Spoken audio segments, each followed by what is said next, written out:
Hey everyone, Joe here from ActionX. Welcome to What's on the Tube, or welcome back if this is your sixth Walker episode review. I apologize for the echo. I'm currently finishing up my current wherever I am. So I apologize as well as I apologize for this episode being late. It was just been a long day for me getting everything ready for my inevitable return home. But I'll clarify that about in a future Action X podcast. But until then, here we are back for another episode of Walker. It's been 2 weeks. It's been a little bit of a stretch. This week felt more like we're kind of coming back to where my mindset was in the pilot. Where if you remember back when I was reviewing those first two episodes, I was vaguely stating that the show was beginning to subvert his expectations. Like, this was not going to be a mystery show in terms of like the whole Emily Walker thing. It was very much going to be just like, oh, you know what? It's just grief and also the cop mentality. Like, there is something bigger here, but in reality, it wasn't. And so that was my mindset for the last three episode reviews of just, this was the show of how Walker was going to rebuild his family life and make it better. However, this episode, we continue that function into Walker still dealing with accepting the past and then moving forward. But at the same time, we were also remembering that, wait, hold on, there's still very much another issue at play, as both Captain James and his brother Liam are noticing there are really some issues with this whole, with the way they wrapped up the case. There is something more happening here, but, you know, we don't know exactly just yet, and I think I'm still very much torn on that, and then the way this episode kind of presented itself. Like, there is more mystery here and more questions to be asked. Whether or not it will pay off is a big question, since we still have about 12 episodes left to go in the season. So, but right now that we're officially at the third mark, we're at the 1/3 mark of the show of the season. I think right now it's very much going to depend on how they're going to continue this storyline, especially given how they ended up this week. They definitely put things in a direction that I wasn't expecting. I'll be curious to see how they're going to handle it. Also, I apologize if I'm moving the hand back and forth because my two things. One, I'm not wearing a hat because I combed my hair once, and number two, I'm wearing a mask because I'm just a little bit of a cheating here. I am not near where I usually am, so, and I need to be safe. And also, my camera angle is not exactly the best for my current structure, since I did shave, so I'm not as grotesque in terms of my beard. As well, I bit my tongue, so I'm actually bleeding a little bit, so it fucking hurts like a bitch. So I apologize if this episode is very much me kind of getting to the chase, since my tongue is very much hurting me, and I don't want to overuse it. But it's at the worst time, the worst spot it could be. It literally, every time I talk, like, it hits the bottom. Anyway, enough about that. Let's get through the Butcher recap and talk about this week's episode of Walker. So this episode begins at the bar. It turns out there's still some touching up finishes that that Walker has to do. It turns out that the guy that he kind of put into a uncomfortable position back in the first episode with the pilot, it turns out he's suing Walker for aggressive force, which honestly that makes sense. So he's going to be detained. He's going to be having a trial, and Walker's basically walking it over. It's like, nope, no pun intended. It's like, it's not a broken system, but most of the time the judge tends to excuse the officer in question, especially when it comes to like excessive force. So Walker is not really much worried about it, because another thing that he has to worry about is we're approaching the 1 year anniversary since Emily died. So obviously it's going to bring up some emotions. It's going to bring up some issues for Walker to deal with, and how is he going to manage that, since this is really the fact that Walker never had a proper grief cycle, because as many of you knew, considering the fact he was an officer, he was probably on the Emily's case to figure out who actually killed her, and as well as the whole going undercover thing. He never had a proper grief cycle, so no one is expecting, like, how is he going to be in this time period. But however, his kids already planned,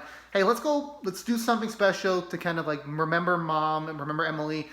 We're going camping for the day, which is just going to be a trio thing, which it's a very nice sentiment. It's very much a good way of honoring the legacy of their mother and of course Cordell's wife, Walker's wife. But then what was it going to be? We also get a flashback with at I believe Walker's 32nd birthday party where it was just Walker, Emily, Gina, I want to say her name is. Damn, vaguing on the actress's name. I think it's Gina. I believe so. It's her and Hoyt from the Duke episode. It's a flashback. It's Cordell. It's a very small low key bar birthday. Cordell is really he gets gifted this like really weird pig head, and they give it a very weird nickname, and it's hanging on the bar, and it's just another sign of like Emily and Cordell's relationship was not normal per se, but they very much loved each other, which I very much respect. So back to the present. Also, I'm very sorry if I'm like taking a much longer cue to talk because my freaking tongue is starting to like really annoying me, and I'm trying to power through this, but it really hurts. Continuing onward, where were we? Oh yeah, so since Walker moved into the other house with his parents, he hasn't officially changed his address yet, and so Gina or Gia, I think I keep forgetting her name. Odell O'Toole's character, she's still getting their mail, and one of the letters that was in the pile was a letter from the life insurance policy that Emily had. Since also in the flashback, it was revealed that Emily wanted to take life insurance policies out for both of them because, in fact, there is a chance that both of them, someone might die because of the events of their lives, and obviously Emily made the right choice, and it's a pretty big investment. But Cordell is not really comfortable doing that because that's another sign of like Emily's gone. We need to move on, and yeah, Cordell's not ready for that. As soon as he gets that letter, the pig as well as some of the structural items in the bar starts falling down, indicating that like the bar's starting to like go downhill. Then we cut to the next day where Mickey and her boyfriend are having, it's Sunday. I'm pretty sure they're having Sunday sex, and they're preparing for Mickey's inevitable, not Mickey's, her boyfriend's inevitable parents' arrival to meet and talk and get to know each other, since they're very much going to try and make it for the long haul. But however, before we meet his parents, her mom appears, and I'm very surprised we got her very early on. She is apparently a psychologist, a criminal psychologist. So in this case, she's going to be going up against this hotshot Texas Ranger who's very aggressive. I mean, yeah, it's Walker. She's going up against Walker. And initially, it seemed like Mickey was kind of down to kind of start recovering this relationship. But it turns out not to be the case. Now that she figured out this information, she barges out and leaves. Meanwhile, Walker and his kids are getting ready to go for the trip. Then Walker gets a call from Gina, I forget her name, that, hey, look, I'm selling the bar. I got a lot of offers. I'm taking one today. This is the end. And Walker says, nope, stop. This is not happening. Let me get there. I'm going to fix this, which he does, leaving his kids behind. Once again, it's funny that like in Superman and Lois, another show I'm watching, I'm not reviewing, but I'm watching that. It's like it's so much clear that Clark and Lois, well, mostly Clark, is making such a big emphasis on trying to be next to his kids and trying to like really build that connection. And we have in the other spectrum, Walker is like he's always like he means well at the end of the day, but like he always just like runs off and doesn't do what his kids want him to do. So that's kind of really funny in my opinion. So we're kind of been splitting it off into 2 to 3 storylines here. So I'm gonna go with the kids for a bit. So they're kind of just once again expecting Walker's not gonna show up. They're getting ready to like figure out how do we get to the campsite because they still want to do it. So Stella calls in the guy she was kind of flirting with, kind of liking last week, last episode. To give them a ride, and of course Grandpa and Grandma Walker show up. Hey, look, we heard about this. We weren't letting you kids go alone, so we were already planning on going with y'all, but they were kind of like really shocked that the guy was invited on a very special day. So they're giving him a tough time, like teasing him, like, oh, could be a boyfriend, could be like a guy friend, could be like a something for September. Stella. So they're kind of giving a little bit of a pushback on that, but they decide to let him tag along. So the five of them head off to a gas stop to have some lunch before they head to the campsite. It seems like he's really winning them over, somewhat, and it's really funny. So they're dealing with that, and then obviously August is a little bit. August and Grandma Walker are not entirely sold on this guy because like this is like supposed to be special gay, and this guy, random dude's coming over. It's like, honestly, I understand that it makes sense. Their car suddenly gets to an issue, so they all have to work together to fix this. Stella and Grandma Walker have a little bit of a moment where Grandma Walker was giving a little bit of an attitude to Stella, only in the case because this is a very touchy day for a lot of people, for a lot of them, since they have to deal with the remembering the loss of someone close to them, and all Grandma Walker wants to do is make sure Stella's fine. But Grandpa Walker said it best, like, she hasn't smiled in a very long time, and this guy is giving her that smile. So let's be a little bit lenient here. So I believe that's it for that storyline before we come back to when it coincides with Walker later. Meanwhile, on the Captain James and Liam front, they're off. They're heading off to the prison to interrogate the person they assume killed Emily, but he's not budging. He's saying like, "I'm not going to say anything. I'm not going to do that." So there's a bit of an issue here that he's not revealing yet, but they need to figure out what the hell he knows. So they decide they're going to recruit Hoyt, who's also serving time behind bars. Initially, he's like, "Nah, I'm not going to do it," but then once he hears who he has to go up against, he changes his tune. He's like, "Okay, fine, I'll do it. Let's get this done." But he was very frank in saying like, "Look, if I figure out he did kill Emily, I'm going to kill him.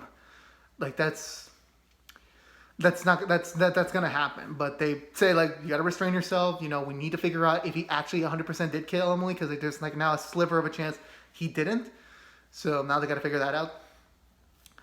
So moving forward, Hoyt agrees to do it. He heads inside, and he doesn't really. He's very sneaky with his approach. Like, he doesn't immediately ask the question. He immediately tries to make do with him. And 2 hours later, he gets the information. Well, both Captain James and Liam are surprised he got this information very quickly.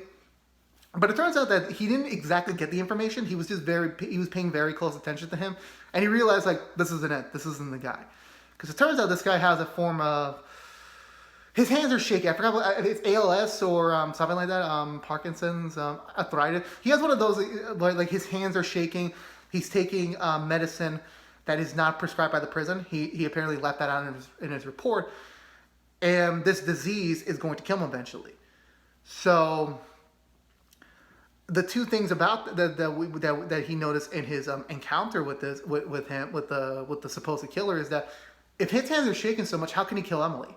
That doesn't really require much of a straight shot. And like according to from what I remember from the pilot, that shot would needed to have been a very precise shot. That if this guy wasn't able to do it, then who did? So there's an issue there. And also the fact is that he's gonna die eventually. So what was the issue with pinning him with the murder? He's like, okay, he's gonna die in prison. He's gonna die in prison. Or he's gonna die in general. So there was no point to really look into it in terms of whoever did really do it, and he's just a scapegoat. So now they got to figure out who actually did set this up, who was the real killer. So now there's a whole bigger mystery there. And then that night they discover, but I'm gonna save that part for later. So going back to Walker, Walker decides to close up the thing as a crime scene to kind of stop the sale and stop the transfer. Of course, Gia's very angry at him for doing this. Like, hey, look, I want to move on. It's time to move on. You're not letting me move on because, it's been a year already. It's time to move forward. He's not moving forward, but Walker's like, it's fun. Look, this place has so many memories. We need to keep this, and you're just throwing it away. So he agrees to pay. He agrees to fix it back up to get it back in order. Which, according to Gia, well, Emily was the handyman in your relationship, and you're not. You are not going to do this justice. But Cordell says, I'm going to do it. Don't worry about it. He recruits Mickey, who's still angry with her mom, so she agrees to show up. And Mickey more or less focused on giving him a heads up that now that her mom is taking on Walker, there's now a pretty big chance he's going to lose the case.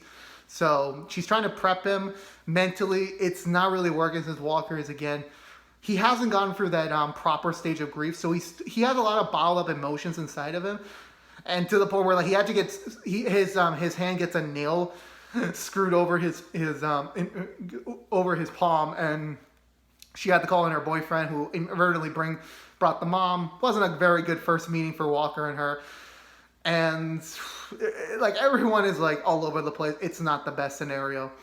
Mickey's trying to prep Walker for this case, even by tapping into like Emily and like his attitude, which Walker said that's not going to be touched upon. But Mickey's like, she's going to do this. You need to be ready to do this.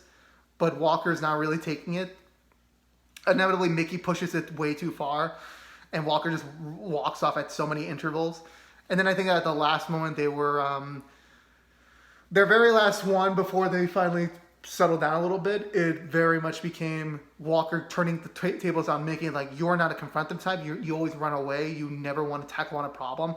So they're beginning to have this bitterness, and then like more of the structure falls, which really pisses off Walker, and he runs up, and he definitely admits that, like, yeah, I am holding this. I do have an issue with letting Emily go. This is exactly why. It wasn't anything else. So later on, that night, Walker and Mickey are talking. They're both calmed down. They're saying sorry to each other. They're realizing the problem, and they're trying to implement it and fix it, which I do very much respect. They're both very responsible human beings, so they understand that.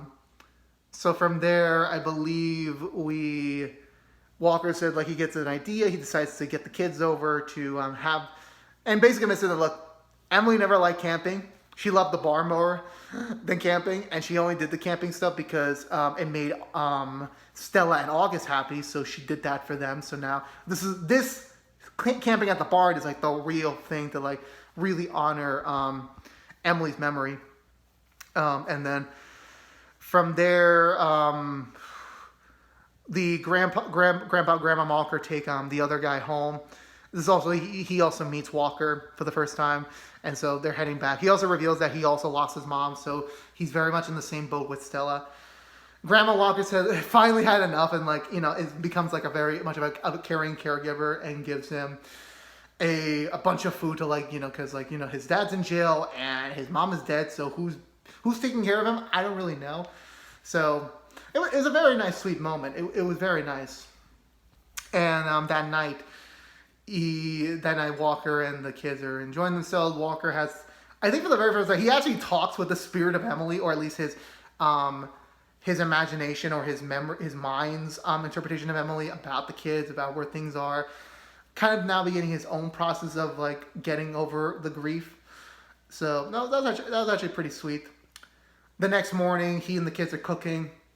It turns out he brings out one last gift that Emily had beyond the grave. It turns out before she died, she has prepared this special skillet, something very special that she left in the freezer, which definitely is damaged beyond repair. But they're like, you know what? It's the last thing Mom ever made. We're gonna eat this. Probably gonna get poisoned. Gina shows up. She's like very like traumatized the fact that the bar's even in a worse wreck than when she left it. But she morally focused on keeping her cool around the kids, which is a very nice touch. And then from there, she admits that, like, yeah, I'm going to accept the offer, you know, that sort of thing. And then August has the idea. It's like, well, we got the life insurance money. Why don't we buy the place?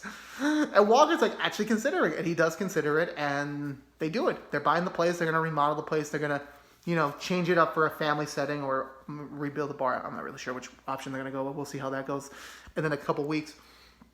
So they're off doing that. It's a very, everything's happy. Everything, they have a game plan of what to go to.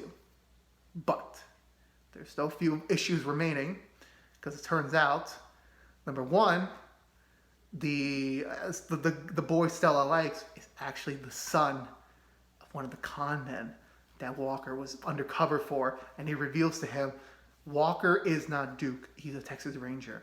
And oh man, there's gonna be issues coming up very soon for them. And then meanwhile, Captain James and Liam are now exploring different angles on what's going on. And it turns out that the supposed killer's daughter has an art gallery, a very amateur one, and she's been making a lot of big sales recently. But it's too big for an amateur. and they notice the LLC of the money transfers. It turns out to be related to Gina. Well, Odell O'Too's character, who just sold the bar and basically had an excuse to leave. So, is she responsible for it? Does she have a role to play? And like, they're supposed to be best friends. So like, now there's a whole different angle we need to figure out. And yeah, that's the end of the episode. And I'm like, holy shit. Oh my God. It's like, it just escalated off a whole new wagon. And yeah, that was the end. So overall, I really did enjoy this episode. I definitely like they were balancing both we're fixing the Walker family, getting that involved. Again, improving Walker and Mickey. Oh, I almost forgot in the recap. The next morning, Walker and Mickey meet up with Mickey's mom. And it seemed like things were starting to get better. You know, Walker's plead guilty to the case. He wants to start beginning to accept the fact, like, there is a problem with the system. Let me admit that and start to get change going. But before they even able to do that, I believe the FBI, the CIA show up and they arrest Mickey's mom. We don't get any information beyond that, but it's like, shit. What is the hell's going on? So I'm very much curious to see how things are going to go next week. I didn't see a promo or anything because I'm watching this on the CW app, so they don't have promos. So I'm going in next week for both Nancy Drew and Walker blind, and I'm very excited. So yeah, overall, I did like it. I like they were also building Walker and Mickey's relationship even more so as partners. I'm happy that they're not getting rid of Walker's undercover life just quite yet. There's still some more strings they can pull upon, so I'm very happy on that. And I believe, I like the way they're going with this. I hope they still are able to balance things before they inevitably bring Walker into the whole mystery thing they're forming with Emily. I want a little bit of time with James and Liam before they bring him into this, because we still have so much to go, and yeah, by this point next week, we would have been at the halfway mark, but with the whole back 5 renewal and the season 2 pickup, they're definitely going to have a much more longer time to play with this story, so we'll see how things go. But yeah, for me, I give this episode 2 thumbs up. Again, I can't do the physical 2 thumbs up because one of my hands is being used for recording, and finally I can rest my tongue, and I think that's going to do it for me this week. So if you aren't aware, this has been What's in the Tube from ActionX, reviewing every episode of Walker Season 1. If you want to know what we're doing overall on Walker, on What's in the Tube, besides Walker, we're doing Rookie Season 3 episode reviews each and every Monday morning after a brand new episode on Sunday nights on ABC and then on Hulu the next day. It's currently on a hiatus, so we will be back at the end of the month. But until then, we're going to be uploading a bunch of quick impressions. In the meantime, to kind of like, build out some time until we come back. So I don't know what I'm doing on Sunday. I will be heading back to my house. We'll be back on our normal set. So I'm excited for that. I can't wait to be home. And then we also do Nancy Drew Season 2 episode reviews each and every Thursday morning after a brand new episode on Wednesday nights on the CW and then free the next day on the CW app, which is what I was doing this week. So it does work. It's a valid method. There is not that much commercials that I was expecting, so it's pretty good. But if you only care about Walker, you're in luck. We'll be back next week. Another episode review. I don't know anything about next week, so I don't have anything teasing about to do, which I'm very happy for. But yeah, I believe that's it. So if you're unaware, this has been What's in the Tube. If you want to see more of us, please subscribe to ActionX on youtube.com/ActionX. Ring that bell for notification when our next Walker episode review is live, which is each and every Friday mornings. Like, favorite, share this review if you want to, but it does help us out, get us out there to other people in the Texas Ranger Walker fan base that has yet to discover us. It helps us with the algorithm, as well as it's for free. And follow us on Twitter to be up to date with any updates for the channel. Follow us on Twitch for any streaming. But until then, for all you Texas Rangers, I'll see you all next week. Back on our normal set, back with a microphone. I apologize for this week. I had to make do. But until then, stay safe out there, be good to each other, and as always, peace out.